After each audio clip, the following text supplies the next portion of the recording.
స్నేహం ఎలా ఉండాలి? భర్తృహరి సుభాషితాల్లో చెబుతాడు, 20 ఏళ్లప్పుడు చేసిన స్నేహాలు 60 ఏళ్ల వరకు నిలబడితేనే అది స్నేహం అండి. అదే నిజమైన స్నేహం. 20 ఏళ్ల స్నేహం 60 ఏళ్లకు మిగలడం అంటే ఎక్కడికో పోవక్కర్లేదండి. మహాకవి భర్తృహరి తెలుగులో ఏనుగు లక్ష్మణుడికి వంటింట్లో ఉదాహరణ చెప్పాడు. క్షీరము మున్ను నీటి కొసకిన్ స్వగుణంబులు తనుజేరుటన్.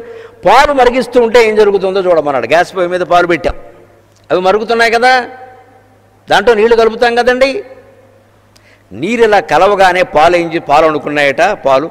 నీళ్లు వచ్చి నాలో కలిసి, నాలో కలిసిన వాళ్ళకి నేనేం చేయకపోతే అలాగా, ఎంతో దూరంలో ఉండే నీళ్లు, ఎక్కడో గోదావరి నీళ్లు వచ్చి నాలో కలిసే, పనిగట్టుకుని గిన్నెలో ఉన్నాను నేను, అదేమో గోదావరి నది, ఈ నీళ్లు నాలో కలిసే, నేను దీనికి ఏదైనా చేయాలి. పాలు తన గుణాలను నీటికి ఇచ్చిందట. నీరు కూడా తెల్లగా మారాయి, నీరు కూడా స్వచ్ఛంగా మారాయి, నీరు కూడా ఆర్ద్రంగా మారింది. నీటికి కూడా పాల రుచి వచ్చేసింది. లేదా పాలల్లో కలిసిన నీళ్ళని మనం పాలనే అంటున్నామండి, నీళ్ళు అని అనడం లేదండి. పాలు ఎంత గొప్పగా ప్రవర్తిస్తున్నాయంటే తనలో కలిసిన నీటికి పాలగుణాన్ని ఇచ్చేసాయి. నువ్వు నీటివి, నువ్వు పలచగా ఉంటావు, అయినా సరే నాలో కలిసావు, నేను నిన్ను కలిపేసుకుంటున్నా హాయిగా ఆనందంగా దా అని వాటిని కూడా పాలన చేసే. స్నేహం అంటే అలా ఉండాలి. నిజంగా మనం స్నేహం చేస్తే అతని కోసం ఏ త్యాగమైనా చేయడానికి సిద్ధంగా ఉండాలి. అతను చెడిపోతున్నాడు అంటే కాపాడాలి ఖచ్చితంగా. నిజమైన స్నేహం అంటే ఎలా ఉండాలి అంటే కాలేజీ విద్యార్థుల కోసం చెబుతున్నాను. మన స్నేహితుడు తప్పుదారి బట్టి గంజాయికి అలవాటు పడ్డాడు అంటే వెంటనే ఈ స్నేహితుడు కుళ్ళిపోవాలి. ఈ రోజుల్లో అందరూ మామూలేరా అనకూడదండి, అది కాదు స్నేహితుడి లక్షణం.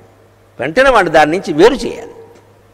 ఎటువంటి కుటుంబంలో పుట్టావు, మీ అమ్మ నాన్న ఎందుకు ఇక్కడ చేర్పించారు, ఏమిటి ఈ పని ఏమిట్రా, డబ్బులు కావాలంటే వేరే ఏదో చేసుకోవాలి కానీ గంజాయి స్మగ్లింగ్ చేస్తావా, అలవాటు పడతావా అని తల్లిదండ్రులు చెప్పినా వినవాడు సాటి స్నేహితులు చెబితే వింటాడని యువతరంలో గొప్ప లక్షణం ఇది. ఆ వయస్సు వాడు చెబితే వింటాడు.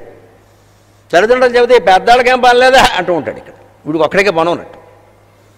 వాడి వయస్సు వాడు చెప్పాడు అనుకో, ఏంటి వీడు ఇలా అయిపోయాడు, ఈ మధ్య ప్రవచనాలు అవి ఉంటున్నట్టు అనేదో అంటాడు. వాడు ఉంటున్నారుగా మరి. ఇదివరకు అయితే ఆధ్యాత్మిక ప్రవచనాలు 60 ఏళ్ళు దాటితే కానీ రారనేవారు. ఇవాళ కానీ మా తరం ఆధ్యాత్మిక ప్రవక్తలకి పట్టిన అదృష్టం ఏంటంటే మా సభల్లో ఖచ్చితంగా చాలామంది యువతరం ఉంటున్నారు, చాలామంది ఉంటారు. మేము చాలా సంతోషిస్తున్నాం. పాలు ఏం చేసే, తన లక్షణాన్ని స్నేహం నీటికి ఇచ్చేసే మంచి స్నేహం. ఆ పైన వెంటనే నీరు అనుకుందుట, నేను ఉట్టి నీళ్లు పలచగా ఉంటాను, నాకేమైనా ఏముంది, పాలేమో తన గుణాలన్నీ నాకు ఇచ్చింది.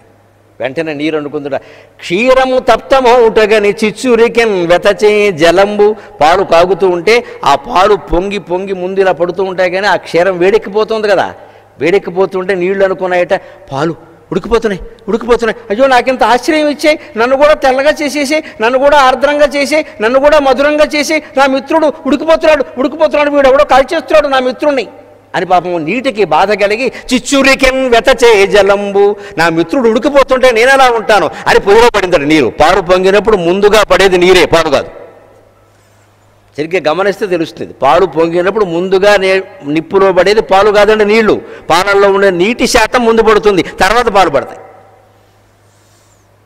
దాన్ని గమనించాడు కవి. అంటే అది కవయ క్రాంత దర్శన, సూక్ష్మ దర్శనం అంటే ఇది. వంటింట్లో ఉండే ఆడాళ్ళకు కూడా తెలియదు. పాలు పొంగవు, నీళ్ళే పొంగుతాయమ్మా.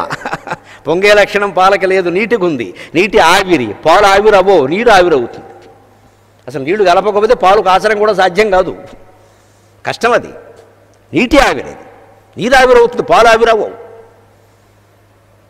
ఆ నీరు ముందు నీరు ఎందుకు పడిందిట, పాలు నాకు ఇన్ని గుణాలు ఇచ్చాయి, పాలు ఉడికిపోతున్నాయి, వీడు ఎవడో కలిచేస్తున్నాడు పాలని, నేను చూస్తూ ఊరుకుంటే ఎలాగా, ఏమో నేను చచ్చిపోతాను, నేను ఉండను, నా మిత్రుడికి అపకారం జరుగుతుంది అని నీరు పడింది. వెంటనే దుర్వార సుహృద్వ్యపత్తిగని వన్నిజరంజన దుగ్ధము. ఆ నీటి వెనకాలే పాల పొంగు కూడా వచ్చి నీటిలో పడింది. ఎందుకంటే నా మిత్రుడు చనిపోతుంటే నేను అలా బతుకుంటాను, సహగమనం అని పాలు కూడా కలిసేయండి. మళ్ళీ అప్పుడు చూడండి, పాలు ఇలా పడిపోతుంటే మనం ఏం చేస్తాం, పాలు పొంగిపోతున్నాయి, ఏం చేస్తాం అంటాడు మగాడు. వెంటనే ఏమిటో చూడలేదు. అప్పటికి ఈవిడ ఎలా ఉంటుంది, జుట్టింత విరబోసుకుని అందులో దంతబుద్ధి వెన్నోటి ఇలా గుచ్చుకుని ఉంటుంది ఆవిడ.